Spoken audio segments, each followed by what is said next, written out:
Hello, everybody, and welcome to our third episode of Nogama. I am your host, Mike Isaac. And today we are here with the Bylaw Enforcement Officer, Vera Isaac. Thank you very much for joining us here today. Thank you for having me.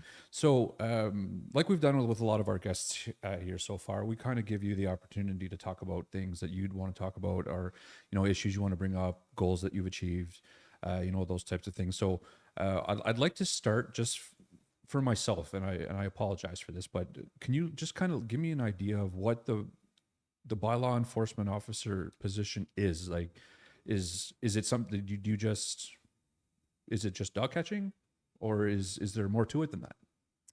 So, yeah, there's more to it than that. So, I started working as a bylaw enforcement officer for the Mi'kmaq government in 2021.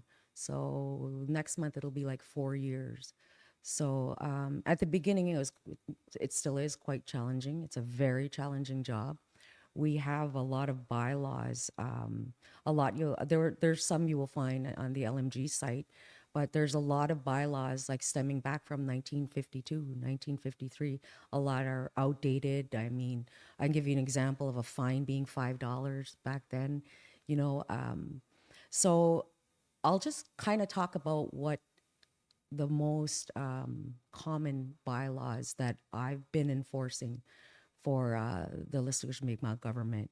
So, of course, the big one, the busiest one, is our animal control bylaw. So, that bylaw, right now, I'll say that it needs to be amended. Okay. There needs to be fines placed in there.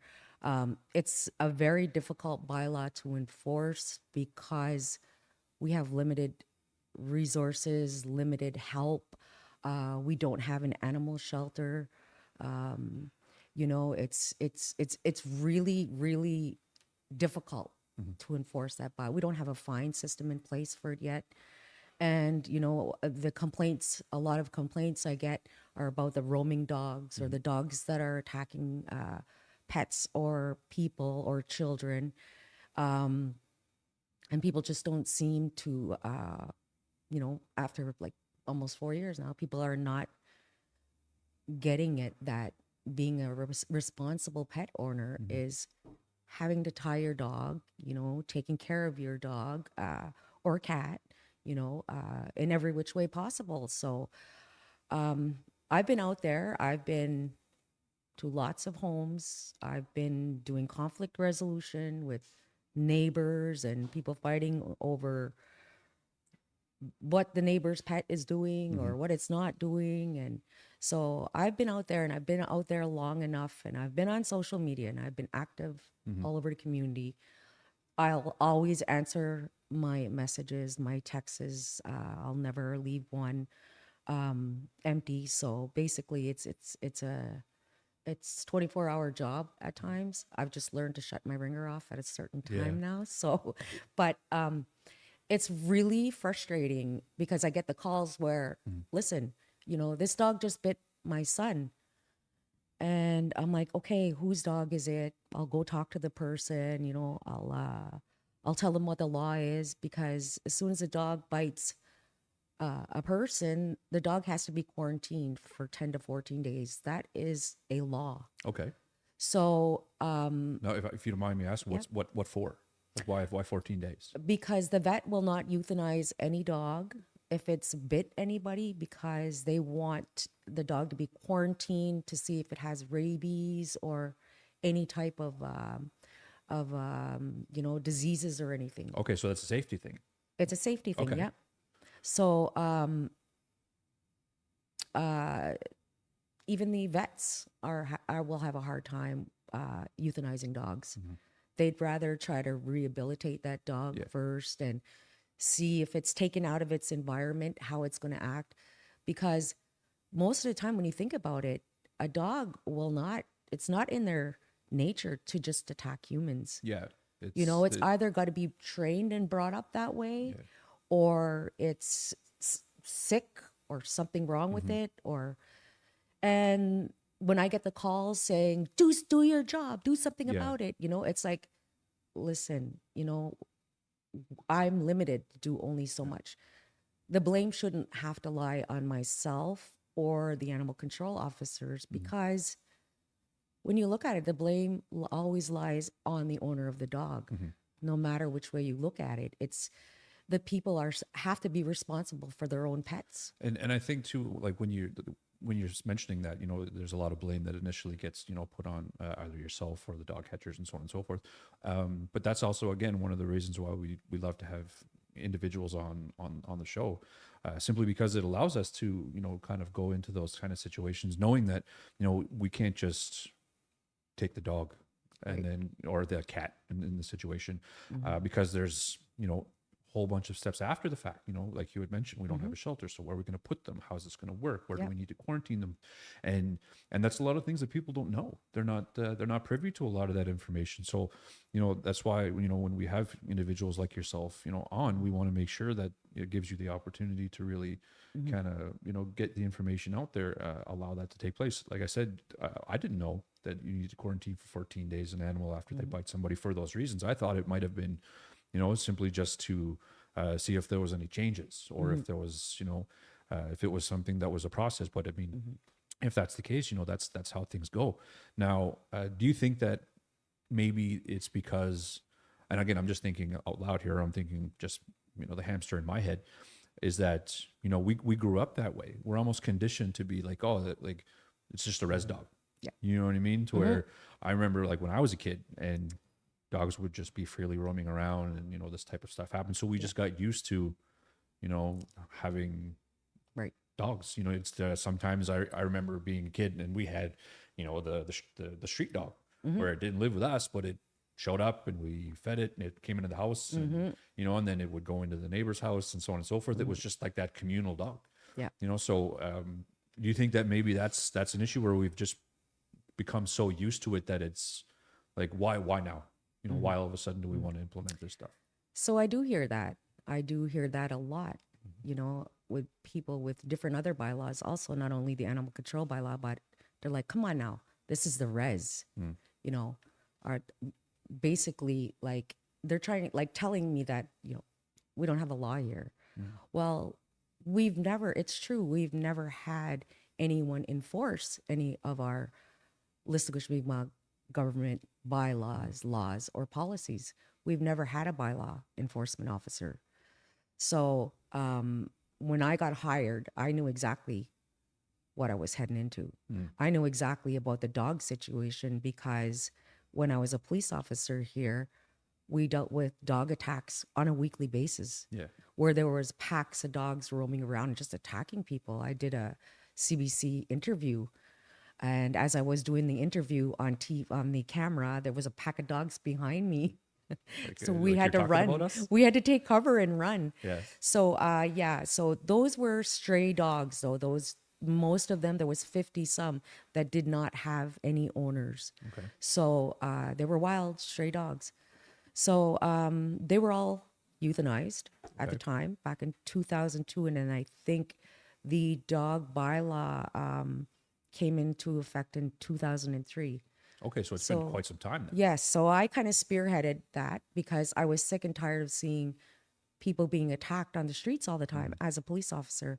So I dug up 4 years of file numbers, and I had a couple of pages full, and I submitted a letter to chief and council, and I said, okay, are you guys are waiting for someone to be mauled to death, or because we had really serious dog attacks. So they moved forward on that, and they got the byline in 2003. Nice. Yeah. So with that being said, now, you know, you had mentioned earlier that there's not all we don't have a lot of the resources in place to really, you know, remedy the problem, or at least, you know, move in a direction to remedy the problem. So what would be something that we would need, or what's something that you would like to see happen that could possibly make that a little bit easier, or, you know, get us to a point where we can start, you know, moving in a better direction? Like, what would your kind of wish list be? Well, number one, of course, is that I'm always complaining that we don't have a place to put the animals. So of course I would love to have a shelter, but I mean, looking like the director of public security had done a proposal already. This is, I showed you a picture of what we kind of wanted. We did like the groundwork to it, and That's this one. yeah, but when in reality, like when it came to the table, I think a lot of people were like, okay, where are we going to get the funding to run this? Mhm. Like, who's going to pay the people to stay at that shelter? Who are going, there's going to be janitors, there's going to be, Yeah. upkeeping with the animals and so on. So it's kind of like it's a long shot, you know what I mean? But other communities have done it, Mhm. and I've got information from other people that there is some funding out there. If I could, one of my things on my wish list, if I could say, like, if somebody knows how to get that funding, Mhm. please help. Please help me help our community. Like, I have a lot of animals sometimes that are just abandoned. Mhm. And a big issue we had not long ago was people from outside of our community abandoning their dogs here Oh, because they so didn't people were want it. just driving in Dropping and the, dropping them off yeah, here, and yep. you know. And I've had calls and people on camera pictures and showing that they just, a New Brunswick plate or Quebec plate, unknown vehicle, Mhm. dropped off a dog and took off. Wow. So we had some problems with that. So what I've been doing is I've been helping a lot with rehoming dogs Okay. and helping people as much as I can. We will sometimes buy big dog food, and people who are on social assistance or people who are just struggling, but and that are good, responsible pet owners, Mhm. we'll go over and help them out with, cat treats, Yeah. dog food. So I kind of eased back on the rehoming of dogs though, Okay. because we're having that problem of people coming in and abandoning dogs Mhm. when they don't know, when they don't have the money to euthanize a dog, or the time or resources to rehome it, or Mhm. they just don't want it anymore, Yeah. or Yeah. you know what I mean. So if that would be something, I wish somebody would help me with finding some money for that. But I also want to mention too that if people want to donate, anything, cat food, dog food, cat litter, anything, you can drop it off at the old police station Okay. on So that's where Ilmu you're Street. located now. That's where my office is now with the animal control Okay. officers.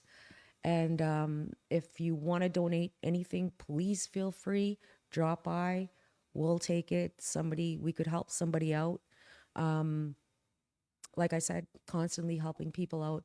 But I just want to go back to something Mhm. about the dog attacks. Yep. I just want to let everybody know that if you do get bit by a dog, of course, call me. Yep.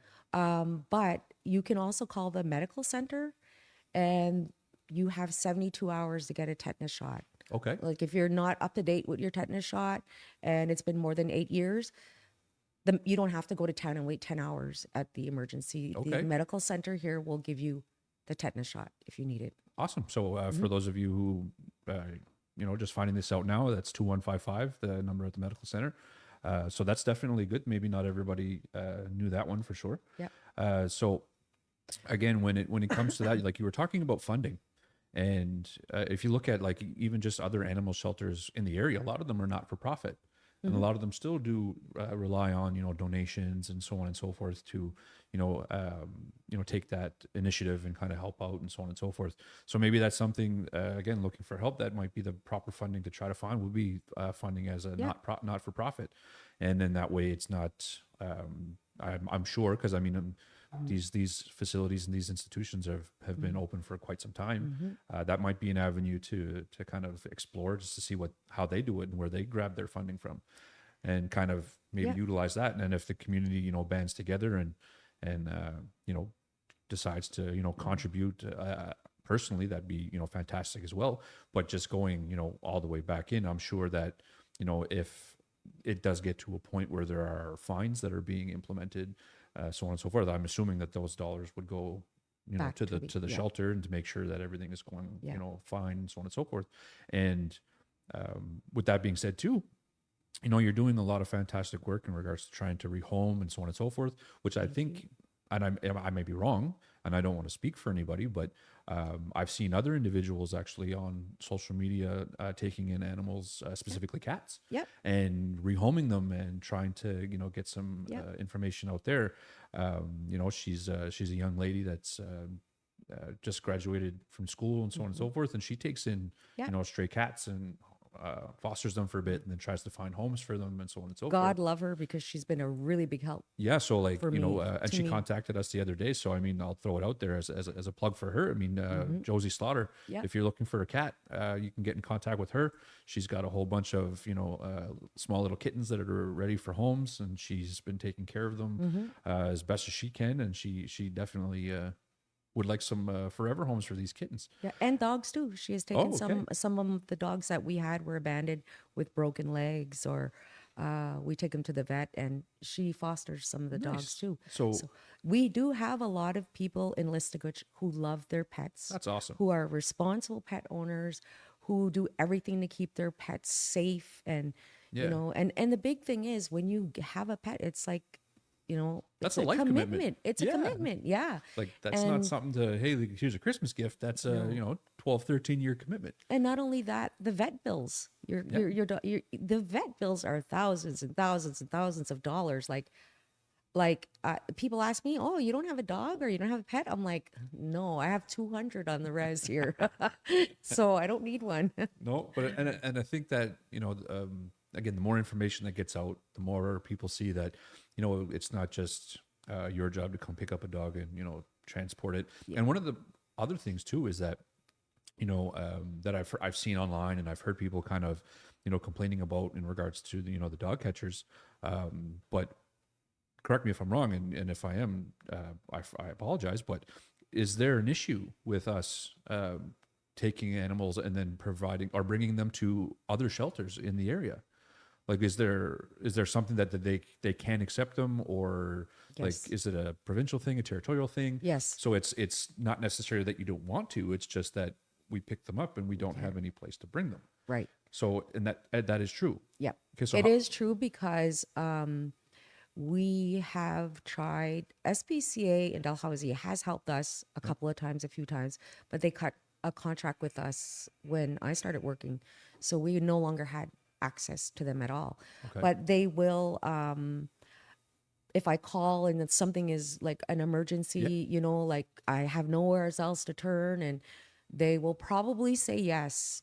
But the thing is, they will often say no for two reasons. You don't live in New Brunswick.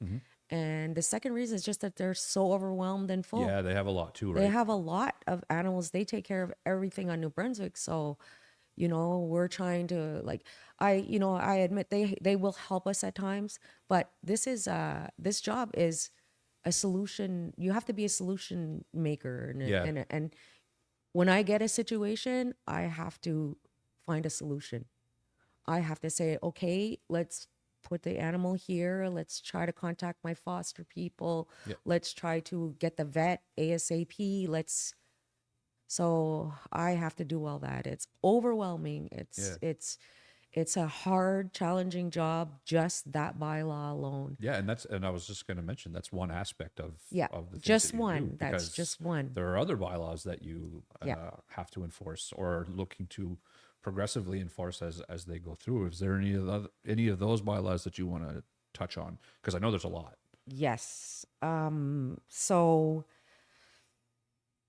I'm going to touch up on the policy that came out recently with the LMG housing units and apartments. So it was a zero tolerance policy on drug trafficking Okay. and illegal activity in any LMG owned unit. So that means you're looking at a Section 95, the social housing, Okay. and the apartment units. Would that be including any home that's not technically like fully paid for? An LTO, meaning Yeah, like, like and an there LTO. also is an LTO. So an Okay. LTO is a lease to own. Yeah. So with the LTO, it's kind of a little more difficult because there's two ownerships on the lease. The person who's leasing it to Yeah. own, and then LMG. Yeah. It's not impossible, but it's a legal process. Yeah, it's a little bit more difficult It's a then. little more Okay. difficult. It would involve maybe the courts and the legal system and lawyers, but the LMG units that are the units that are owned, the Section 95 houses, which are houses that you rent and you will never own them. Yeah. And then you have the apartment units, and then you have the social housing. Social housing would be like the apartments, let's Yeah. say, or so this policy that we want to implement and enforce is a policy that's really important right now because our community is going through a big struggle with drugs, an epidemic of drugs. And it's not only our community, it's everywhere. Drugs are rampant, and we unfortunately are seeing, overdoses and things that are hurting families and families ripped apart. Mm-hmm. And some of these drug trafficking people that are trafficking drugs are living in the LMG owned units. Mm-hmm. So that we can't have that. Yeah. If we can step in and do something about it, and I'm not saying like coming down with an iron fist. I'm Yeah. saying, listen, we'll help you. What resources do you need? Yeah. We're gonna give you like time. We're gonna give you help. We're gonna tell you, write you letters. What do you need? Because I'm here to help you. Yeah. Listen, if you don't stop, then you could lose the roof over your head. Yeah. Like, what do you need? Social services. What do you need? What type of help do you need? And the warning that, listen, illegal activity, fights, loud music, partying, drugs, we're not going to have it anymore in our Yeah. units. Because I think like with your like loud and partying and so on, that would fall under your nuisance bylaw. The nuisance bylaw, yeah. We'll But get to that one. it's something that from what I understand and what I've seen on social media, because again, we live in a bubble, in a fishbowl now where everybody sees everything and so on and so forth. But from what I understand, that you've already implemented this bylaw already. Yeah. And there have been individuals who have been removed. Yes. With mixed reviews. Because we see it all online and so on and so forth. But I mean, it is a step in the right direction. Is it, the end all and say all for to fix it? No. No. But it is something. Again, it's the necessary steps forward to try to Yeah. get things get Lissagush to a better place. A healthier Yeah. community, and if whatever I can do as a bylaw enforcement officer, I will do it. Yeah. Like, I will make sure that, these bylaws are enforced in one way or another, whether it be through the support of chief and council, through an OIC, to have individuals like another one is trespass. Okay. That's another bylaw. That's a really old bylaw. So I think was passed in the 1950s. So basically, our chief and council can pass an OIC saying, you are in violation of the trespass bylaw. You are not allowed back in Lissagush. You are out of our community. You can't come back in. Okay. So that bylaw, we've enforced a few of them. I want to say like 5 maybe Okay. so far. And again, that's progress. It's progress, not Yeah. perfection, right? Is what Right. we're aiming to kind of get Yeah. into. Because again, we see it. It's all there, and people don't always understand that sometimes we can do this, we can follow the steps, remove these individuals, but they seem to always find their way back in. And Yeah. it's to kind of be vigilant and okay, no, we heard they're back, we got to go check. Right. And so I'm not sure if a lot of that stuff gets done and how fast that process is, because I'm sure that there's a process. There is. So it's again, it's trying to let individuals know that there are steps that get taken to do this, and Right. and we're not turning a blind eye to the things that are happening. And it's good to know that we do have individuals like yourself, and then the departments that support you, and to move in a direction that's going to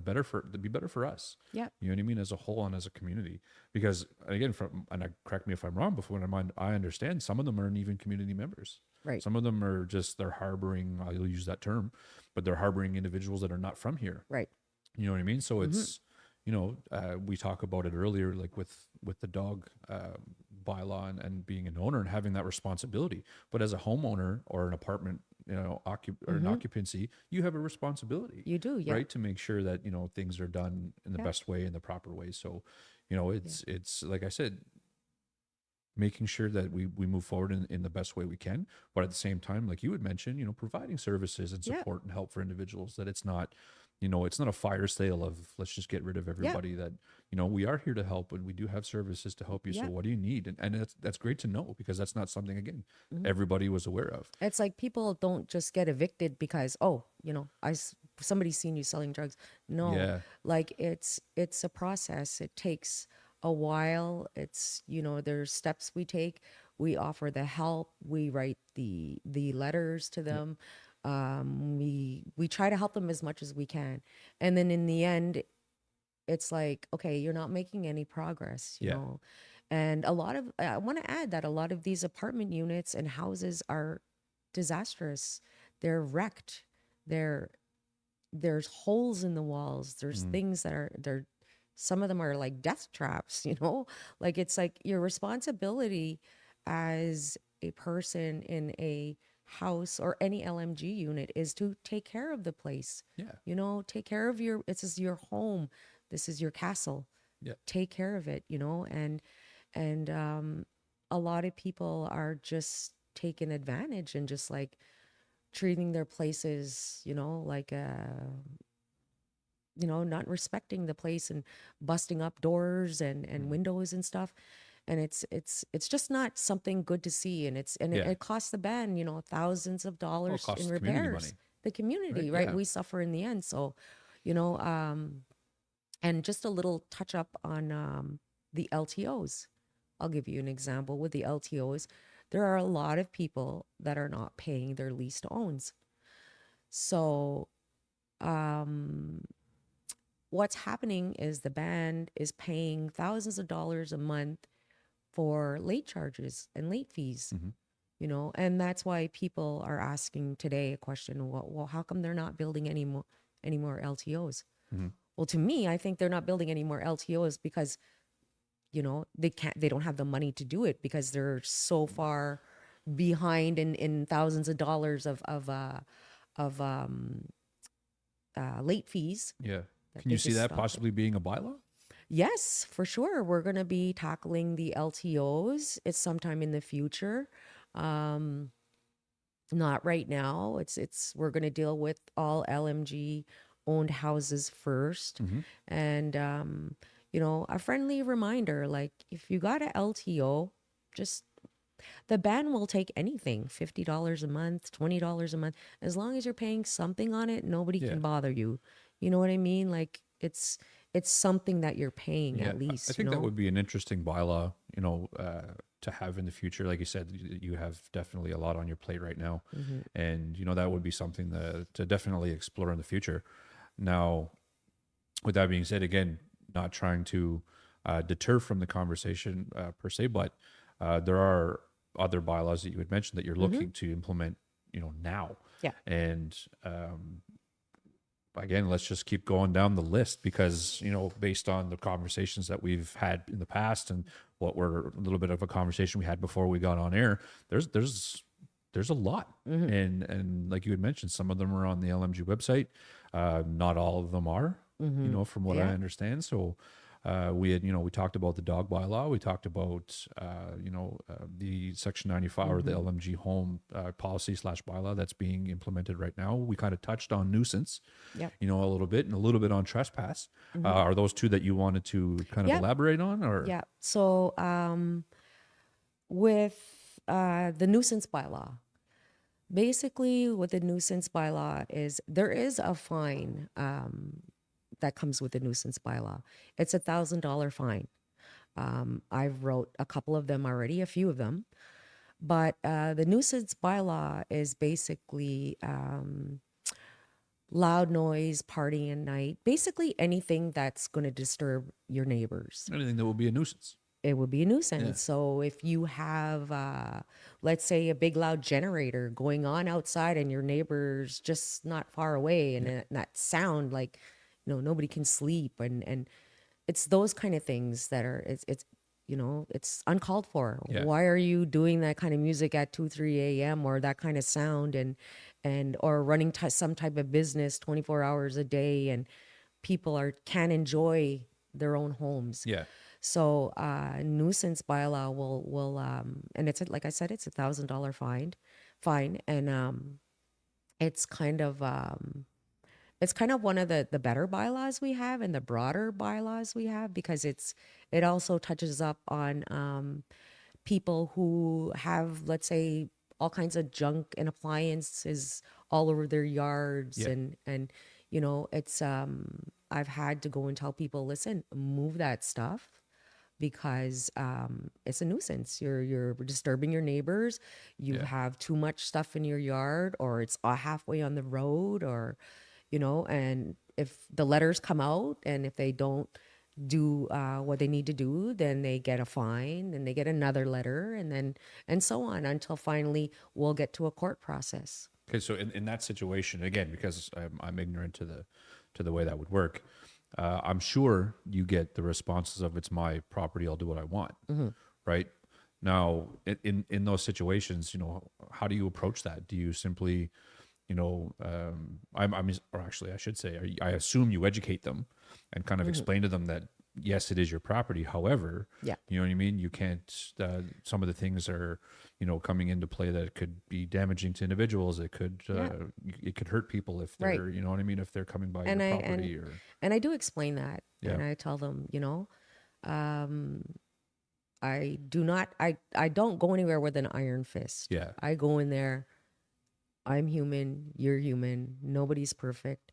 So we need to talk about something. This is going on and your neighbor's not liking it. Or, is there something you can do to stop it before, it gets out of hand? yeah. Like, Because sometimes they might not even realize it. yeah, If I yeah, have, let's say I utilize that situation that you said. If I had a generator running and I didn't realize that it was causing, undue stress to my neighbors or anything like that. If I don't know, I'm not going to stop. So if right. somebody comes in and says, "Hey, look, like Mike, you're, it's kind of annoying. Can you not run it all night, or can you run it only at certain times of the day?" Oh, you know what? Hey, my bad. Like I Yeah, didn't know. So that's like you said. That's the first part of the process. Now, if yeah, somebody comes in, guns blazing, and you have to shut it down. You have to do this and very aggressive. Then it's not going to be received the same way. So right. I definitely respect that approach to it. To kind Yeah, of just let's talk first. yeah. And if it's really late at night, of course, the call will come into the police, and then I'll be notified. I work closely with LPD, and they'll take the call, and then I have a folder at the police station, and any kind of bylaw related stuff, they put it in there so I could see the reports. And then of course I go and intervene. Okay. So yeah, so that's with the nuisance bylaw. But like, there's other bylaws too. There's so many other bylaws that can be enforced, Hmm. like, or amended, such as Yeah. the animal control bylaw. But there's one. I'm going to touch up with the trespass bylaw, Hmm. because there's one bylaw right now that's in a draft, Okay. and it's a residency bylaw. So basically, what this residency bylaw, if it's passed through LMG, it's basically going to be, if you want to live in Listaguch and you're not a band member, Hmm. or you're not a community member, then you have to go to our government and have our criminal records check done, Interesting. and have all your information, where you're going to be living, who you're going to be who you're going to be living, where you're going to be living, do you have any dependents, like those kind of questions, like Hmm. who is actually living in our community, do we have dangerous people living in our community? We don't know half the, well, I know the people that live here because I'm in a lot of the units, Yeah. but a lot of people are afraid in Listaguch because of the drug situation, and the the crime rate. Yeah. So a lot of people are afraid, and when they see somebody that's not from the community, it's right away, who's that person? Yeah, You because know, like, we're such a small community. Like in yeah, retrospect, that everybody knows everybody. So yeah, when somebody comes in and they don't see it, whether it's, and again I've seen this online, whether it's a vehicle, somebody's like, "Who's this?" hmm, You know what I mean? And they'll throw it online. It's like, okay, well, sometimes that's, yeah, we don't know, and then other times like, oh no, that's my, yeah, yeah. brother's friend's cousin. You know So what I a mean? residency bylaw is like really, I think it's really, really like important to have. We'll know who's living in our community. Yeah, Like you can't, I'll be going there saying, listen, who are you? Where are you yeah, from? Like, I don't know nothing about this individual, but he's living in an LMG unit, yeah, tax free and rent free and stuff like that. So it's kind of like, listen, I don't know who you are. And, yeah, so a residency bylaw will kind of like help our community say, okay, who's actually living in our units, or who's living in our community? Are yeah, they dangerous? Are they, criminal records? Are they yeah, pedophiles? Are they, yeah. who are they? Now, in those situations, I'm assuming that would have to be, and again, I know it's not complete. So if it's something that Hmm. isn't finalized or Not, isn't no, being it's just discussed, draft. but like, there would have to be some time frame. You'd have to almost be here for a certain period of time, because the first thing that popped into my head would be, the logistical nightmare that would be powwow. You know what I Yeah. mean? We have people from all over Turtle Island coming here, Yes. and there would be impossible to, okay, who's No. living where and who's staying where. So there would have to be, you'd have to be here for, a minimum a month, and then Yeah. you'd have to, kind of submit yourself for this, Yeah. This is kind of like not something where they're going to pick at every household. yeah, Like, you know what I mean? It's like, we know that so and so lives with this person and they're not from the community. They have family, they're respected, they got jobs, yeah, they got ties with the community and whatnot. That's not what the residency bylaw will not affect. okay, Like, you know what I mean? yeah, It's people that want to come to Listaguch and they want to live in one of the units, or they want to live on our territory. yeah, So we just want people to know that, we would like to see this residency bylaw be passed so that, it's like a safety net for us too, well, It's knowing is like, half the battle too, right? yeah, Yeah, yeah. for sure. So we know who's actually living in our community. Um, you know, we tr- we try every which way to make our community safe. Yeah, So, that's definitely an interesting, proposed bylaw, because again, it's not, final, and I'm sure there's some work that needs to be mhm. done in that respect. And now, again, just to kind of keep the conversation going, but would that be just with LMG, Section 95's, LTO's, apartments, or would that be across the board? Across the board, Okay, so residency. Would be a residency bylaw. You want to live in Listaguch, yeah, then, if you're married, or if you're not a community member, you would kind of need to go through a little process. You okay, so know like, what I mean? Like I own a home. yeah. Hypothetical situation. I own a home, and my wife, who's not indigenous, we want to rent that house Hmm. to her cousin and have them come in. This individual would have to then come in and Yes. fill out the paperwork, because Yeah. the argument will be made, well, it's my house, I can rent it to whoever I want Hmm. to, but they would still have to follow this process if they're Yeah. not a community Yeah. member. And That's if you're cool. not afraid of anything, follow the process. Yeah. You know what I mean? Yes, sure. I mean, I'll give you a good example. When I lived in Ganawage, Hmm. like, I went to their MCK and I said, listen, I'm living with a boyfriend here. Do I need to sign a residency, that I live here, so many months out of the year, and I go Yeah. back home to work? And yeah, you definitely have to, you have to let them know. They want to know. They don't even let children, go to their schools unless they're community members. I'm we're not we're not anywhere close to that, Yeah. Yeah. but we are just trying every step and every type of solution to keep our community healthy and safe. So, and we're not, like I said, we're not here with an iron fist. We're Mm. just saying, No torches and listen, pitchforks. yeah, Yeah. let's do things to better our community, Mhm. you know? and So, there's a lot of things too that could come out of that as benefits, and I'm sure that there's individuals who could probably pose a significant argument against some of the the proposed laws against some of the current ones. Mm-hmm. You know, and then again, like you had mentioned with other bylaws, that's just an amendment process. Yeah. That's, you know, things change, things evolve. Like you had mentioned, you know, you had one with a $5 fine in it. You know, at some point in time, that was a huge fine. You know, now that's, you know, not so much. So that would have to be relooked at. It would have to be, you know, re-engaged and, you know, modernized to, you know, our current Yeah. standards and our current living conditions here in the community. But I do agree that, you know, each one of these, you know, bylaws or laws or what have you are all there to, you know, for the sole purpose of, like you mentioned, just making a better community and Yeah. keeping us safe, keeping us on, you know, some form of right track. And again, Yeah. it not always be perfect, but it's Yeah. just it's something there for us. Like you mentioned, a safety net, Yeah. you know, a few times where, you know, it would definitely be good to have that and more of it. You know, not too much where it's a little extreme and you feel kind of Yeah. congested and Yeah. you know you're kind of suffocating in your own rules type Mm-hmm. thing. But Yep. you know, a healthy balance of kind of just direction and process would be, I personally think would be beneficial. You know, Definitely. and you know, I don't personally live in community, but it's still something that you'd want to see, you know, for the betterment of, right? Right. Because I could move home one day, Yep. you know, down the Yeah. road, who knows? Yep. But you know, so with that being said, and I know that there's probably more laws and bylaws that you have, but I gotta ask, you know, it's just you at this point.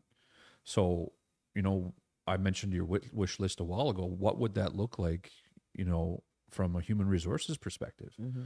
You know, would you like, do you plan on eventually getting to a point where you have, you know, individuals, staff, department, you know, kind of being created to, you know, we need, you know, individuals for specific bylaws or Yep. more than one bylaw enforcement officer, you know, those Yes. types of things. So is that on your radar at all yet? That is on my radar since day one. It's like, how do you expect me to do a job by myself Yeah. with this many bylaws that we have? And um, it has gone to the upper level of chief and council, and they will get another bylaw officer. I'm Nice. almost like 90% sure that they're gonna hire something. It's overwhelming for me because I do 10 jobs in one Hmm. kind of thing at times. So yeah, definitely we need another bylaw officer. Like with me, I'm an ex-police officer, so that type of training was good for this type of job. I Hmm. was able to get sworn in by the judge in New Carlisle Okay. in case I give out fines or Mhm. or anything.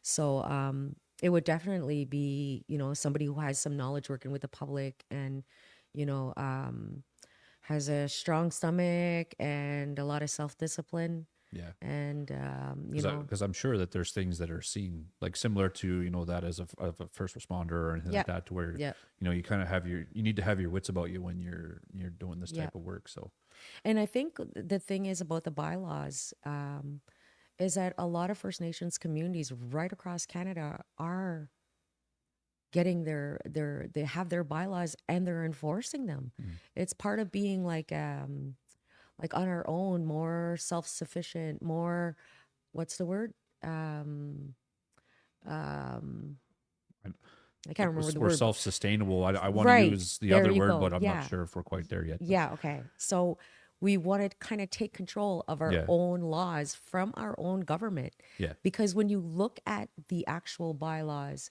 chief and council make, they kind of supersede provincial laws or federal laws because we are a First Nations community mhm, and we are a government.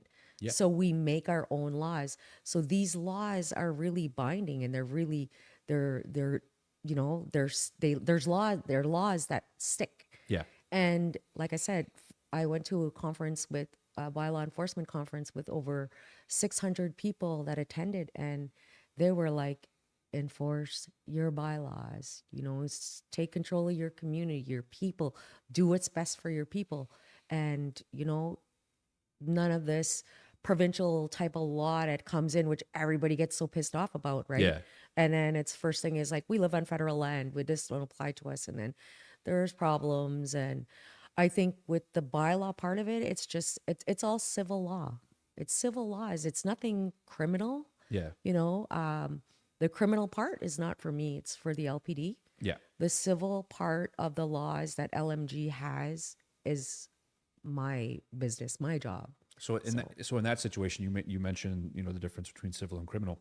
hmm If let's say you issue me a fine, hmm as you mentioned, $1,000 fine, that and I don't pay it, and I don't pay it, and I continuously don't pay it. What does that process look like? Do you then have to go consult with LPD and state that, you know, we've issued a fine? They won't. They're not, you know, respectfully complying with what's being asked of them. Like what does that step look like? well, right now, with our fine system, we're working on a prosecutor that will prosecute the bylaw enforcement fines. Okay. Um, we're not far away from that. Okay, that's good. So eventually, you receive a fine. It's going to be just like a fine you get, like a criminal fine, or I mean, a highway safety code Yeah. fine, or you're going to have to pay for it. And So then you don't, then it would eventually get to that point. Just yeah, and the only reason why I say that is because, you know, you'll have those situations where, you know what, Mike's not complying. hmm I find him and he's still not complying. Well, if there's no reason for me to respectfully comply, hmm you know, then what's the point? right, Right. yep, So that's kind of why I asked, and I assume that there was something in the works there, yep, and you know, so on and so forth. So it's something that, yeah, if I'm glad to know, just hmm as a community member, that, you know, if this kind of stuff happens and you do get penalized for it, then you're required to, yep. you know, to And follow in the through. nuisance bylaw, I can give a fine, $1,000 fine every day, one a day. Wow. Yeah. So it's you can't we can do it, but the fines that I did give out, I only gave out like once. There was no response, and then a second one came, and then we said, listen, we're gonna have to move to the court part of it now. So Yes, and then that's usually that. I'm assuming that's probably when they're like, okay, yeah, yeah, we're good. yeah, I don't want to do that. yeah. You know, and again, a lot of this stuff that's being discussed is really great. A lot of this stuff, a lot of it I didn't know about. hmm You know, it's something that I think we need more of it, and I think we need more information on that. So, just a plug for comms. You know, I'd love to have more information on some of the work that you're doing. hmm We can, you know, utilize that, throw that on social media. We can put that on the LMG website about different things that are, you know, moving forward. I would definitely encourage you to do that, so hmm that way individuals, you know, as they're watching, they can find this stuff out. One of the things that my staff is really good at is, as we kind of discuss it, they kind of find it and throw it up for hmm individuals to see. So we can do that, you know, in the comments and, you know, so on and so forth as well. But yeah, like, it seems like it's a lot. It seems like I can understand that you use the terminology of overwhelming, hmm you know, and you know, what more can you do, hmm you know, as one individual? Yeah. And I try my best. Like I try. Like I said, I'd never leave a message. Like I always answer a message, no matter, if I'm busy during the day or if I get to my messages at night, I'll always answer. Yeah. I'm always there for people for anything that they need. Oh, So, that's awesome. And again, yeah. it's an enforcement mechanism, but it's also support. Right. And I think that, you know, taking that approach to it is it's what makes it human, like you Yes. had mentioned, right? They wanted me to wear a uniform, and I didn't believe in wearing a uniform with this job Mm-hmm. because it's civil matters, and I'm more approachable Mm-hmm. in regular clothes and Yeah, no, for civilian sure. clothes than I am in a uniform. Like it's just it's too forceful kind of looking kind of thing, where I don't work that way. Yeah, I work with people, not against people. I will help any situation before it comes to the last step where it's like, I'm sorry, but it's come to the end. This we have to enforce, we have to be there, and you have to be evicted, or yeah. or uh, served an OIC for trespass, that you can't come back into our community, or $1,000 fine, or whatever it may be. But I just want to stress to everybody out there that we need a lot of help with the animal control bylaw. If there is anybody out there that can help me in any way possible, I would greatly appreciate it. Donations, not monetary donations. I mean, like just food, Hmm. dog beds, anything, cat litter, anything. So we'll gladly take it, and we'll make sure we help the people that are responsible pet owners, and that we'll make sure they get the food and the supplies. So if somebody were to want to donate or want to contribute in some capacity, how would they get a hold of you? Well, my phone number, I could give it to you right now. It's 506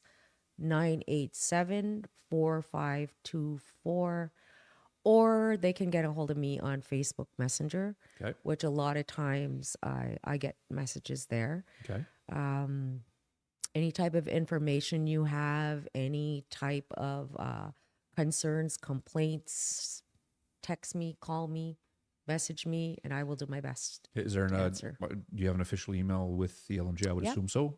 it's vera.isaac@listaguch.ca. Awesome. So now the community knows multiple different ways to get in touch with you. Mm-hmm. Is there anything else that you want to touch on as we move forward, or it's up to you? We'll stay here and chat as long as you like. I think I covered everything. I'll try to get to the comments later.